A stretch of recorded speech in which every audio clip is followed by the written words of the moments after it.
this video is about planting vegetable seeds for the spring. Here's a flat that was planted a little while back. I believe I did these back in January. We have some lettuce here and some Chinese vegetables. They're almost ready to eat right out of the flat at this point. Today, what I'm concerning myself with is my peppers. Peppers and some broccoli, some basil, and some of the warm season vegetables that are going to require a long time to develop the plant. We're going to do those in February. Also, I'm going to plant some cool season vegetables like broccoli, cabbage, and Romanesco. First thing we need to do is we need a workspace. So we've got a redwood table here in the greenhouse, handy for use. You need to have some sort of a container to use. I prefer the 6-pack style of container when I'm working with vegetables, like this little guy here. These are readily available. You can buy them in most garden stores. You can also recycle them. If you bought some plants in the nursery, they often come in these. The reason I like them is because to get my seeds started in a small area, I can get a lot of plants. I guess I got 48 plants to a flat over here. On top of this table, right underneath here, I got this rubber mat that has a heater cable in it. That's one reason I like to keep it compact, because my heater cable only covers so much of my table, and that it really speeds up the germination of pepper seeds, eggplant seeds, tomato seeds, and a lot of plants that really need to have nice warm soil in order to grow. Once you've got some containers here, the next thing you need to have is a soil mix. And so right here in a bucket, I prepared some conventional potting soil. I've got a bag down over there. Look for a high quality one, all right? Ask your nurseryman to suggest a brand that they think is superior. Don't cheat on the soil. This is one place when you're growing vegetables. You can use cheap pot if you want to.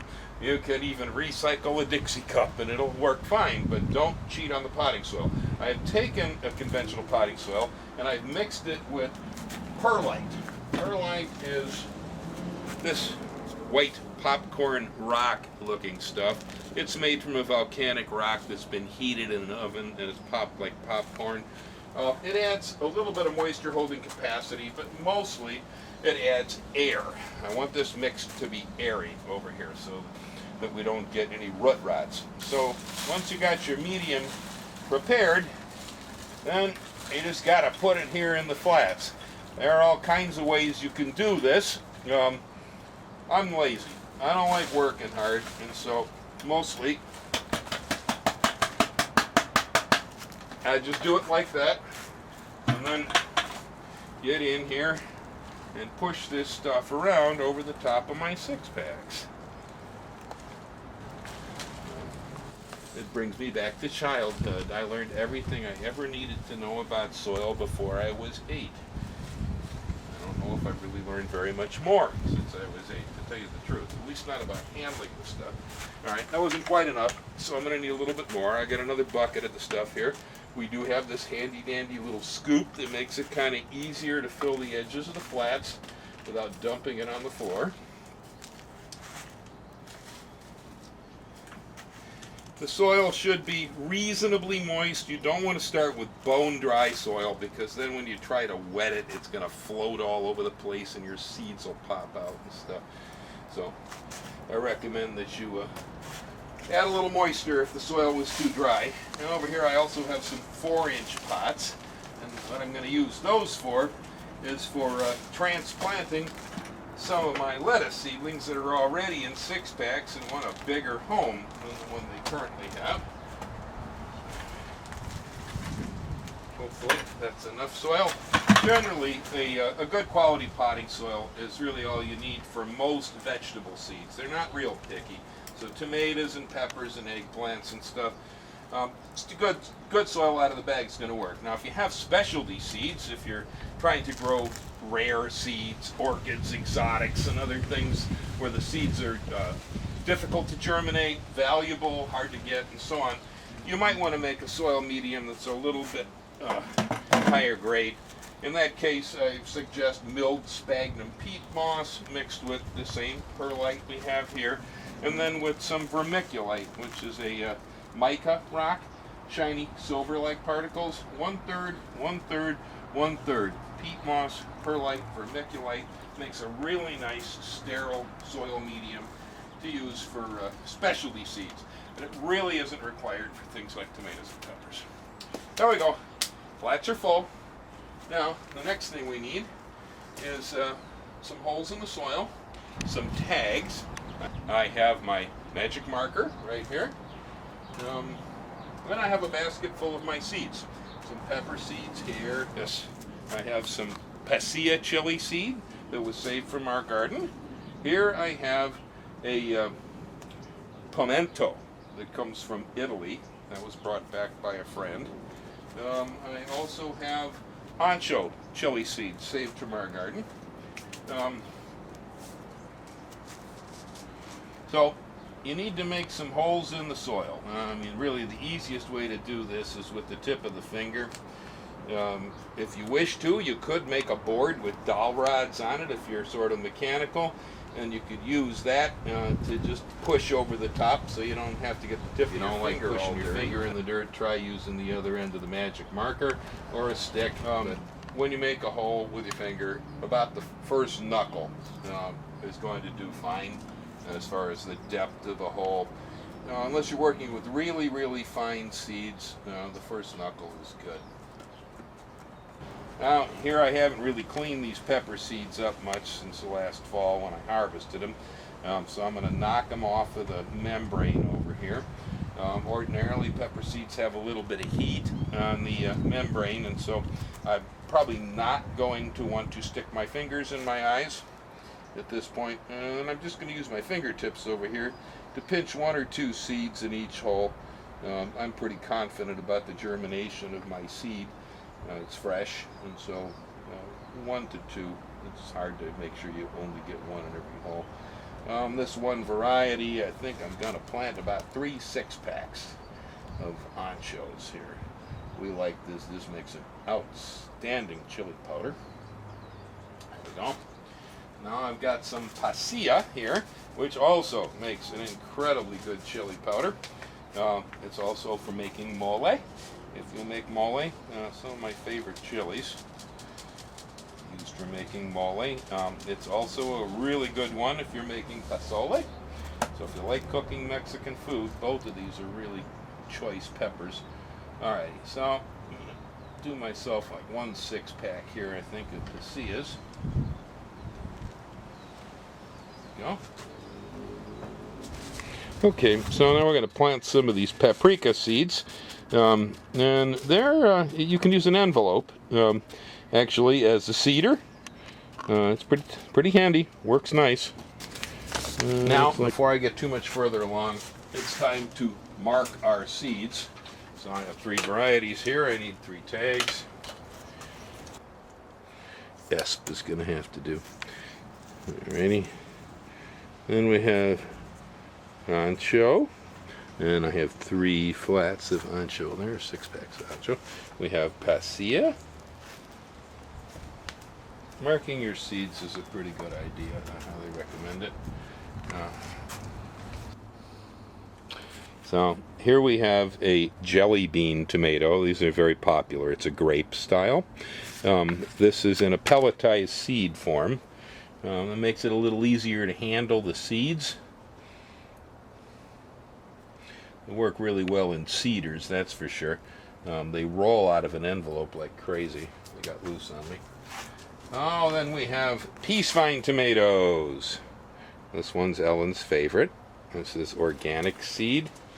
And I believe this is the one that contains an amino acid that helps create peace. In the body. That's right, yes. World peace. World peace in a tomato. And higher vitamin C. Ah, yes.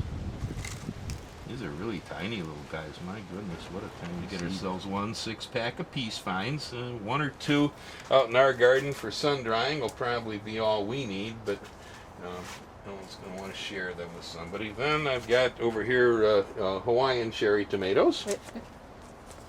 Crazy on me, so right here. Oh, guys, here they come. There they come. You make a little crease in the bottom of the envelope like that, and then just tap on the side, and the little tomato seeds come dancing out and fall into the hole. I have jelly bean. I have peace vine. And I have Hawaiian cherry. Do you ever put the date on them? On the markers? You know, if I'm working with something that's going to take a long time to germinate, and I know it's going to take me a while, I do date, but in the case of something like a tomato seed, it's going to be up in 48 to 72 hours. No, I don't bother dating. All right.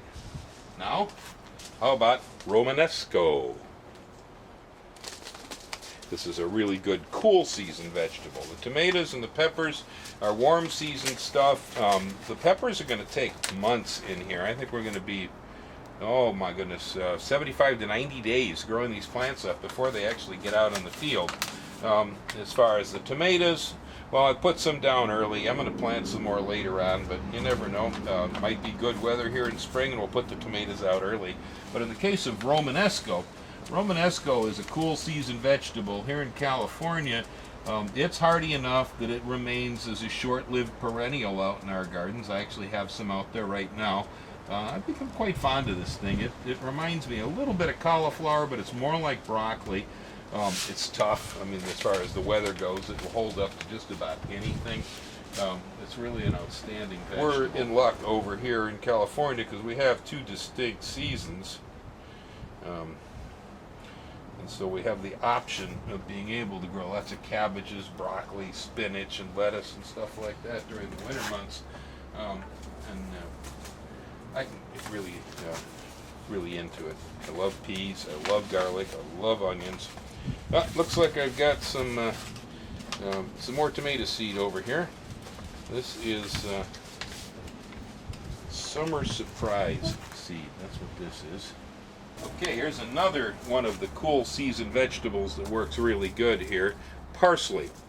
Some of us overlook this as a vegetable. We think it's an herb. Yeah, I guess it is, but you can use parsley as a vegetable. I mean, it's possible you make a pot of soup, throw a cup or two of parsley, and you'd be surprised how much parsley can go into a dish without detracting from it. Spaghetti sauce will hold masses of this stuff. If you make tabbouleh with bulgur wheat, so let's get that labeled. Again, the importance of labeling your seeds as you go along so you don't lose track of what you have. What else have we got here? Here's another one. Yes, basil. Come on, little guys. This is another one that is often considered an herb, but I really call it a vegetable. This one, you can eat massive amounts of basil in foods when you're making pesto. It's great. If you're having, say, a chicken sandwich with tomatoes and mozzarella cheese or something on top, try adorning the top with basil leaves. Ellen did this to me. This is the beet berry. This is some kind of a Ctenopodium. It's in the spinach family or the lamb's quarter family. She bought this because she knows I hate beets. Beets are evil. When Satan was ejected from the Garden of Eden, everywhere his cloven hoofs struck ground, a beet sprung up in his path. As far as I'm concerned, for those of you who like to eat beets, that's good. I won't run them down for you. You can enjoy them, I guess. But I have a religious aversion to beets. They're evil. But this is a beet berry, so let's see. Ooh. Here's some broccoli. A lovely vegetable. Date on the package. Current. Okay, good. So I'm going to do some broccoli. I think I'm going to do at least a couple 6-packs of broccoli. This is a vegetable we eat a lot of. It's really good for you. George Bush Sr. hated the stuff, so it's got to be good for me.